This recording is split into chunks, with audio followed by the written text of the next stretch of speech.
শহীদ আল্লামা সাঈদীকে খুনি হাসিনা অন্যায়ভাবে হত্যা করার প্রতিবাদে পিরোজপুর ১ আসনের সংসদ সদস্য মাসুদ সাঈদী সামাজিক যোগাযোগ মাধ্যমে একটি আবেগঘন পোস্ট দিয়েছেন, যেখানে তিনি তার প্রয়াত পিতা আল্লামা দেলোয়ার হোসাইন সাঈদীকে স্মরণ করেছেন।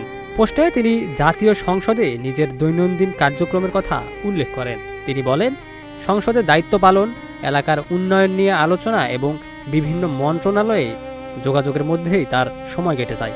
কিন্তু তার মন বারবার আটকে থাকে একটি নির্দিষ্ট জায়গায়, সংসদে তার বাবার বসা সেই চেয়ারের দিকে। মাসুদ সাঈদী লেখেন, সংসদে তিনি তার বাবার চেয়ারে মাত্র ৩টি চেয়ার পরেই বসেন।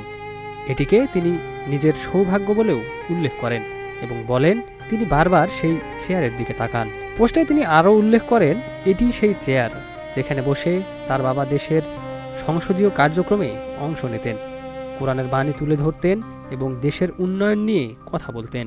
আবেগ প্রকাশ করে তিনি লেখেন, যদি তার বাবা আজ বেঁচে থাকতেন তবে সংসদে তাকে পাশে পেতেন। এই ভাবনায় তাকে বারবার আবেগ আপ্লুত করে তোলে। Desk report, news flash 71।